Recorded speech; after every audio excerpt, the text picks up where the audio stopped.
नमस्कार दोस्त। आखिर भारत में ही क्यों हुआ हिंदू धर्म के सभी देवी देवताओं का जन्म? क्या ऐसा है कि कोई भी देवी देवता भारत के बाहर पहचाने नहीं जाते या फिर इसके पीछे कोई गुप्त रहस्य छिपा है? मित्रों, यह प्रश्न उठना स्वाभाविक है। हमारे सनातन धर्म में ज्यादातर देवी देवताओं का संबंध भारत के विभिन्न प्रांतों से दिखाया जाता है, चाहे वह प्रभु श्री राम हो जिन्होंने अयोध्या नगरी में अवतार लिया या फिर भगवान श्री कृष्ण जिन्होंने मथुरा नगरी को अपनी लीला भूमि बनाया। तो आखिर ऐसा क्यों है कि हिंदू देवी देवताओं का जन्म भारत में ही हुआ? इस प्रश्न का उत्तर जानने के लिए हमें भारत के प्राचीन इतिहास पर गौर करना होगा, जिसका उल्लेख हमारे पौराणिक ग्रंथों में भी मिलता है। दरअसल भारत का जो स्वरूप आज हम देखते हैं वह हजारों साल पहले ऐसा नहीं था। उस समय इस विशाल भूभाग को जम्बू द्वीप के नाम से जाना जाता था। पौराणिक मान्यताओं के अनुसार जम्बू द्वीप उत्तर और दक्षिण के बजाय मध्य क्षेत्र में फैला हुआ था। इसे मेरु वंश या इलाव के नाम से भी जाना जाता था। इलाव चक्रवर्ती सम्राट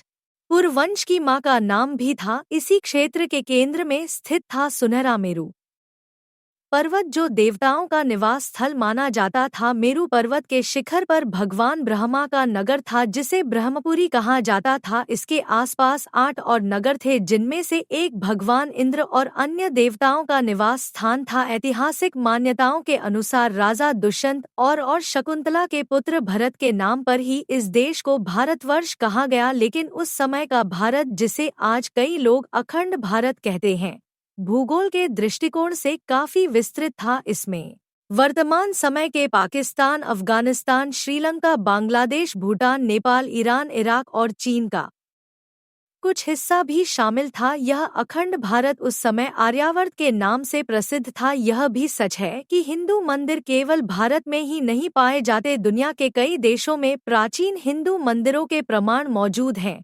थाईलैंड में, जहां हिंदू धर्म का गहरा प्रभाव है, वहां के लोग राजा को भगवान विष्णु का अवतार मानते हैं।